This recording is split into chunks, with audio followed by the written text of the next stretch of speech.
may be thinking, why am I holding a sword in my hand?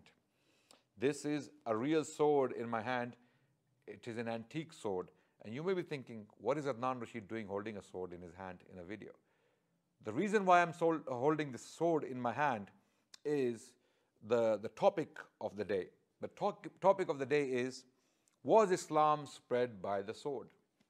This is a very common question, repeated often in histories and news channels and propaganda reports, and anyone who talks about the history of Islam, especially Islamophobes, they use this accusation that Islam was somehow, as a faith, spread by the sword. Now, let's see what historians, prominent historians, accomplished historians have to say on this topic.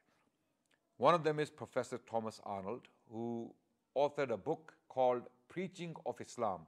On page 134 of his second edition, he states, of forced conversion or anything like persecution in the early days of the Arab conquest, we hear nothing.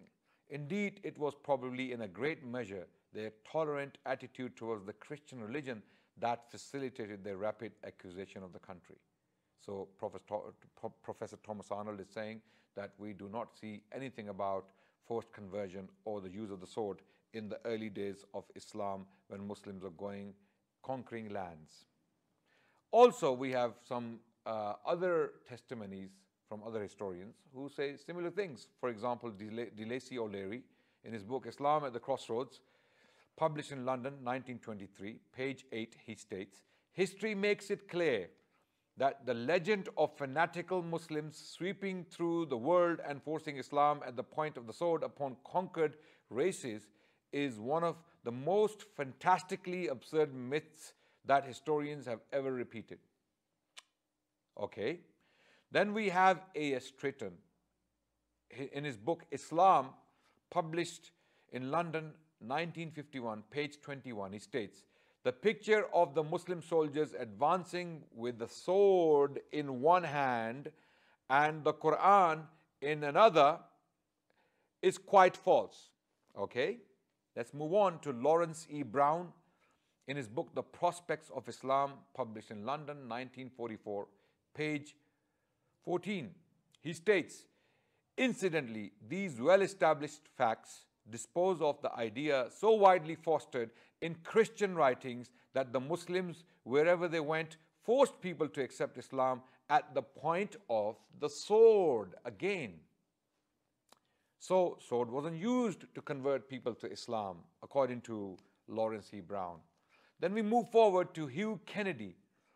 Hugh Kennedy, in his book, The Great Arab Conquest, published in London in 2008, page 50, states, the Quran certainly provided scriptural support for the idea that Muslims could and should fight the unbelievers, but at no point does it suggest that they should be presented with the alternatives of conversions or death. Amazing. Then we move on to another historian, Michael Bonner, in his book Jihad in Islamic History, published by Princeton University Press in 2006, page 89 to 90, he states, to begin with, there was no forced conversion, no choice between Islam and the sword. Islamic law, following a clear Quranic principle, put down in chapter 2, verse 256, prohibited any such things. Dhimmis must be allowed to practice their religion. So this is what Michael Bonner said in his book, Jihad in Islamic History.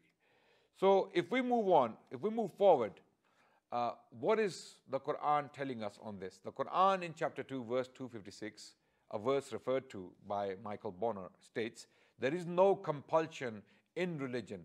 Verily, the right path has become distinct from the wrong path. History bites. So I wanted to share this very quickly with you, that Islam was definitely not spread by the sword.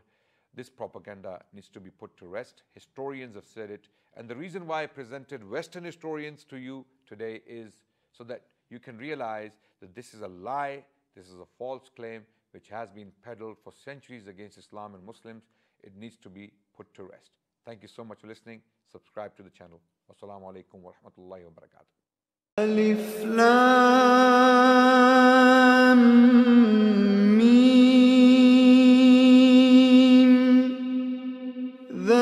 ذلك الكتاب لا ريب فيه